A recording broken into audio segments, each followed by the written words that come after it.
Fellas, last night was UFC 315, and these are the fights to make after UFC 315. I'm going to be matchmaking every single winner from the prelims and every single fighter that competed on the main card of UFC 315, as we normally do, and I've got the timestamps on screen if you want to go to a specific area of the card. And we'll go in there with the first prelim winner, kicking off the card.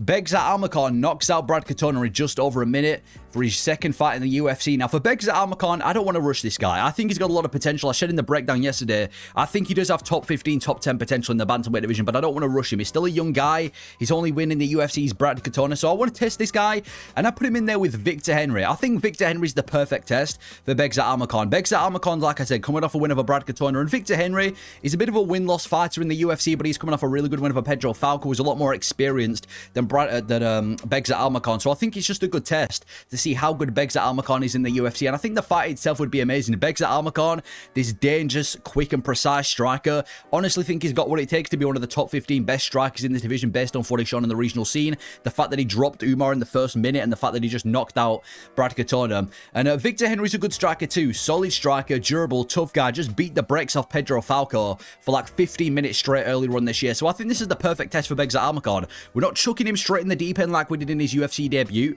because he's lost to Umar Magomedov. He's one of the best. He's beat Brad Katona, a low-level fighter. Let's see how he does against a kind of medium-level fighter in the bantamweight division, Victor Henry. A guy where if Begzat Almakhan could go out there and, you know, just blow Victor Henry out the water, just completely destroy him and knock him out in the first round, just like he did with Brad Katona, then that shows to me that Begzat Almakhan's ready for the top 15. So I think we test him against Victor Henry. There's no need to rush him, because the UFC have a bad habit of rushing these prospects. So give him Victor Henry.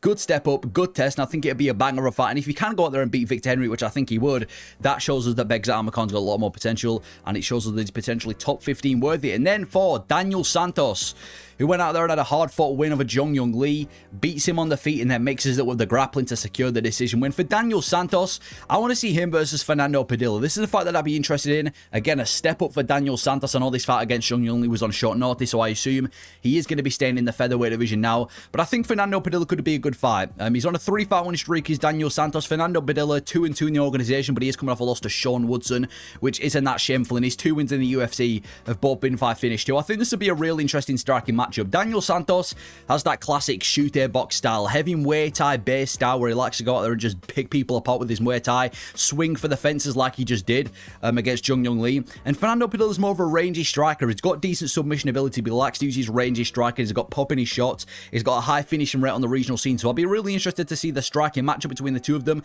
And I think it's a good, again, test and a kind of not an easy fight, but it builds Daniel Santos in the featherweight division, because if Daniel Santos can go out there and beat Fernando Padilla, which I do think he would do, that's 4 wins straight, 2 wins in the featherweight division, and then we can start talking about maybe Daniel Santos getting one more win before the top 15 of this division. So for shoot-a boxers, Daniel Santos, I think Fernando Padilla, another good rangy striker. Padilla should be ready to fight as well. He got knocked out in December. We're now in May, so he should be ready to fight later on this year. So Daniel Santos, Fernando Padilla will be the next fight for both of those guys.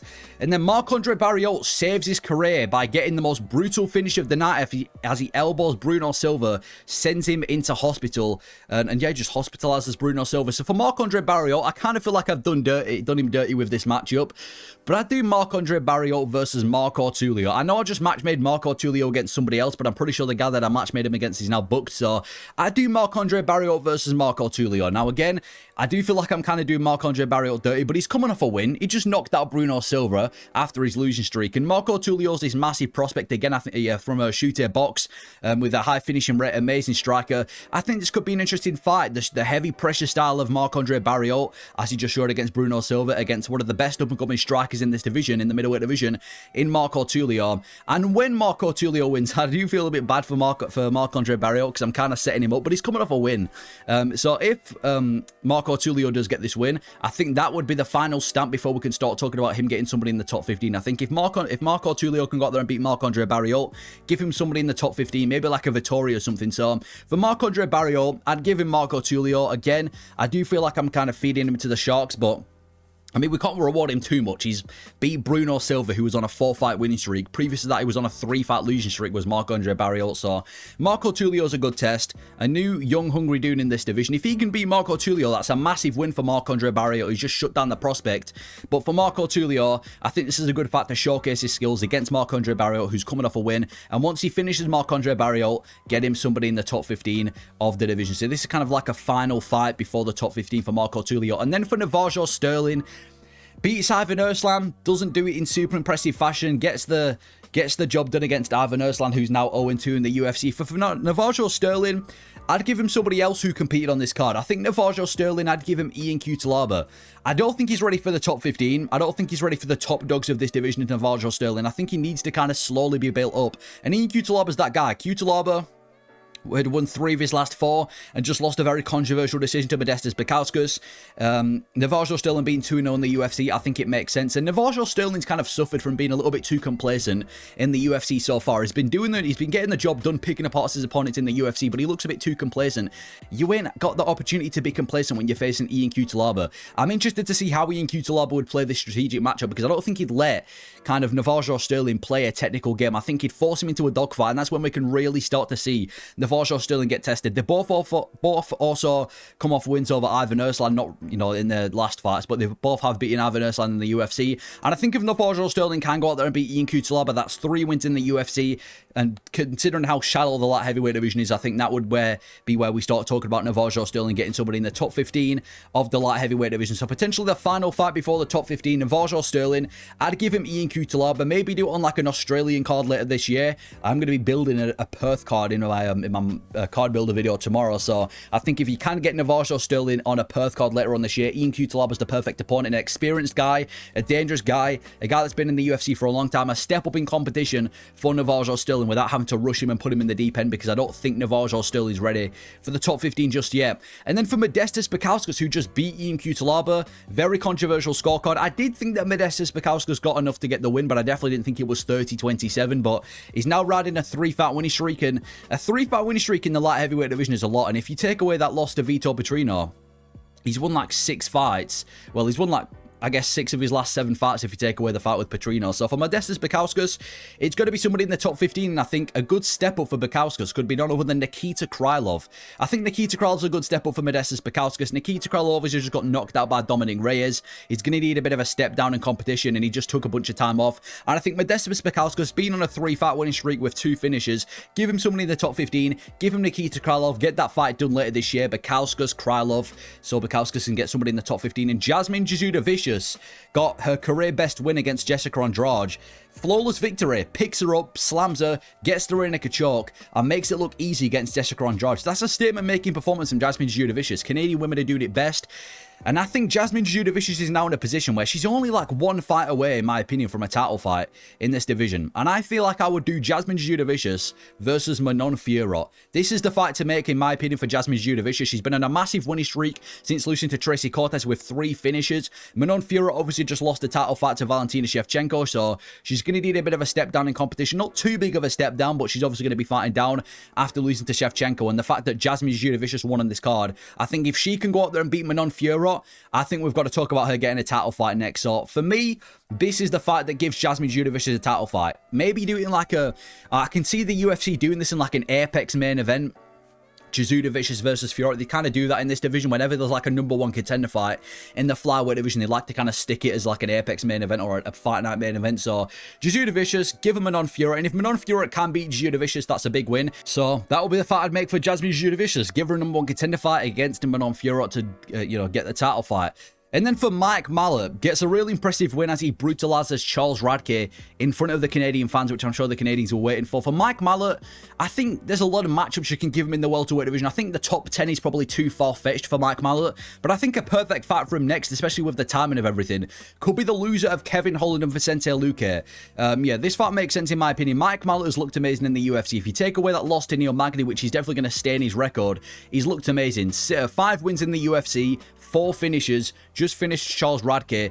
I don't mind him getting an opportunity against somebody in the top 15 of the welterweight division. And considering that Vicente Luque and Kevin Holland are going to be taking each other in the next pay-per-view, I think the loser of this fight is definitely going to have to kind of fight outside the rankings. And that would be a massive test, the biggest test so far for Mike Malott. Whether he ends up going against Vicente Luque or whether he ends up going against Kevin Holland, this would be a big test for Mike Malott. Because if he can go out there and beat Kevin Holland or beat Vicente Luque, that shows us that Mike Malott's top 15 worthy. It shows us that despite losing to Magny a few years ago, he's still got potential in the welterweight division. So I'd put him against the loser of Holland and Luque. Kind of borderline top 15 is this matchup, because obviously if he does beat the winner of that fight, he's going to be in the top 15. So Mike Malott, loser of Holland and Luque. I think it'd be a fun test for Mike Malott to test how good he is, whilst not obviously pushing him too much into the rankings against somebody in the top 10, which he quite frankly hasn't yet earned. And then for the main card, Benoit Saint-Denis goes out there and beats Kyle Prepolep just as expected. Dominated him, but we didn't really learn anything from this fight because, I mean, it's Kyle Prepolep, innit? So for Kyle Prepolep, listen, fair play for stepping up on short notice. He's actually put up a decent fight, you know, survived the first round, but he's 0-3 in the UFC. I highly doubt the UFC are going to give this guy another opportunity in the UFC. I mean, we're talking about the organization of the UFC. You think they have any sympathy for their fighters? Prepolep's probably going to get cut, unfortunately for him.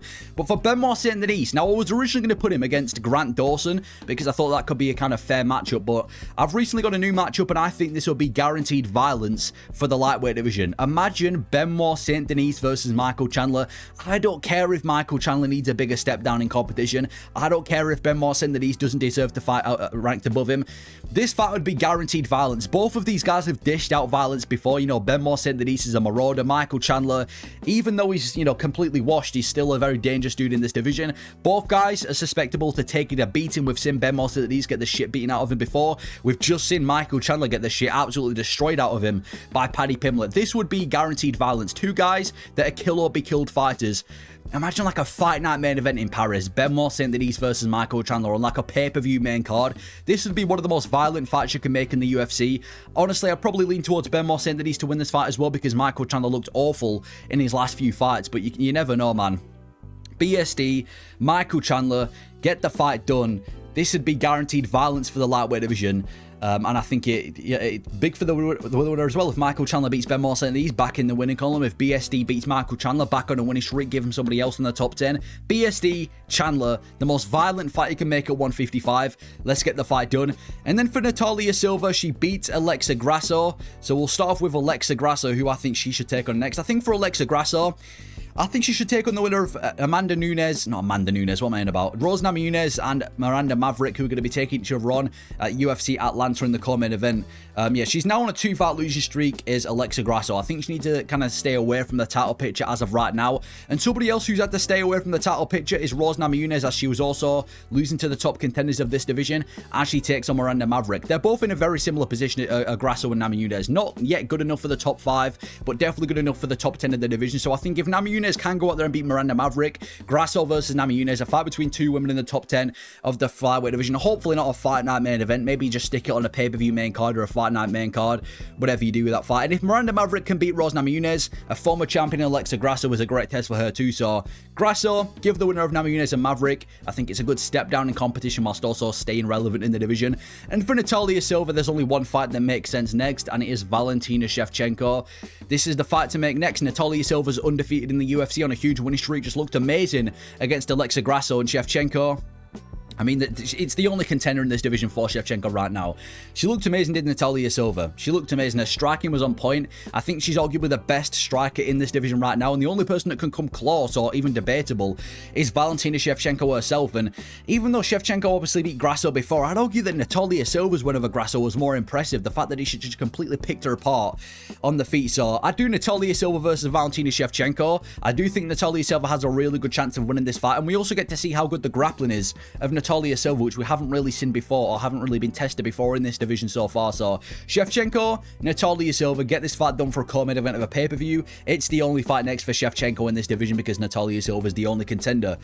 Ahmed Zahabi got a good win over Jose Aldo. Very, very controversial decision. I personally had Aldo winning the fight, so I don't think we can necessarily reward Zahabi too much. And obviously, Jose Aldo retires from the sport. So for Aldo, obviously one of the greatest of all time, and I was going to put him against Patricio Pitbull. I thought that was a really good fight to make, but he has now retired from the sport, so That's Aldo done. And for Ayman Zahabi, I've tried thinking of matchups, and I think a good matchup for Ayman Zahabi in this division, to kind of be fair with him, it's only 2 ranking spots above him because he barely beat Jose Aldo. But I think we do him against Henry Cejudo. I think this fight kind of makes sense. If you've got out there and beaten one legend and retired him, what's to say he can't do it with another legend and retire him too with Henry Cejudo? Ayman Zahabi kind of being the legend killer in this division.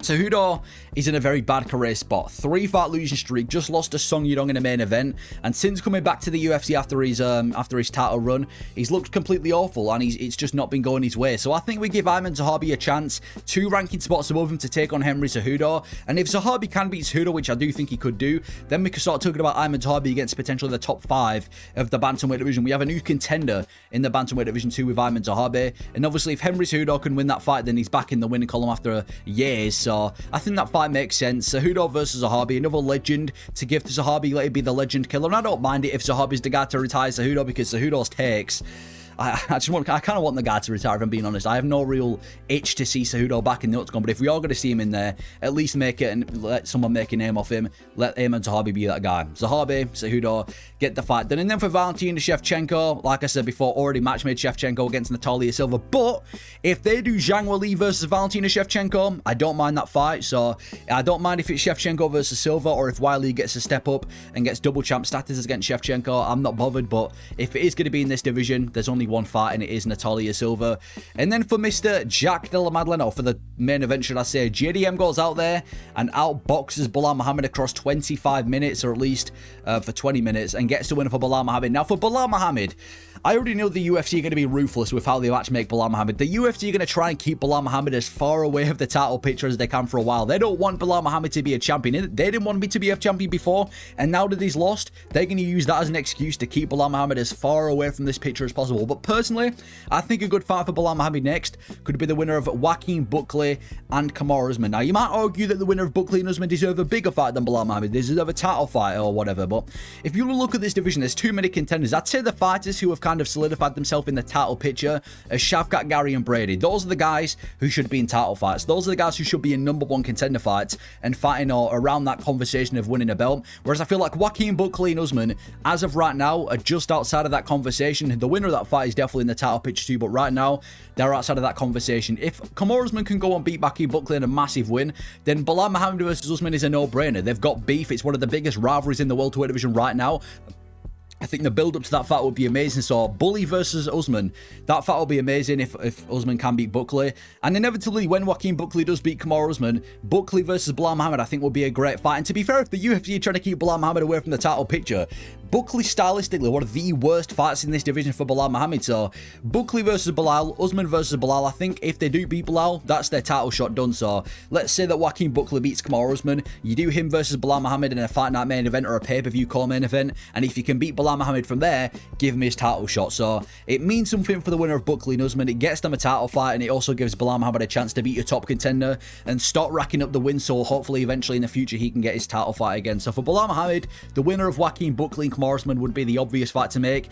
You could do the winner of Burns, and well, you could do a Michael Morales if he beats Gilbert Burns, but I don't really see the value in losing a prospect in Michael Morales to Belal Muhammad at this stage. So I'd do Muhammad versus Buckley and Usman. That's the fight to make. And then for Jack Della Maddalena, there's only one fight that everybody's talking about, and there's only one fight that makes sense.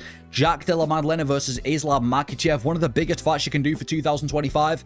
It does kind of pain me that we're not going to be seeing Makhachev versus Topuria, because I feel like that could have been one of the biggest fights in modern history, but JDM versus Makhachev, again, another super fight. It's a no-brainer. Makhachev's called him out, and I think Makhachev's one of the few champions in the UFC right now that has actually earned the chance to move up a weight class and win a belt in a second weight class. And I'm interested in this matchup. I think JDM, stylistically, is a bad matchup for Islam Makhachev. Great takedown defenses he just showed against Belal Muhammad, and he proved us wrong from what we thought. Big for the Division 2, is obviously going to be bigger than Islam Makhachev. Great boxer, beating wrestlers, undefeated in the UFC. Jack Della Maddalena could be the guy to beat Islam Makhachev, so get that fight done, and it has to be in Perth. You've got 2 Australian champions. You had a shit pay-per-view in Perth in Australia early this year, so get one done in Perth in August. JDM versus Makhachev, Volkanovski versus Evloev. There's your card. I'll do a card builder tomorrow, but for JDM, it's him and Islam Makhachev.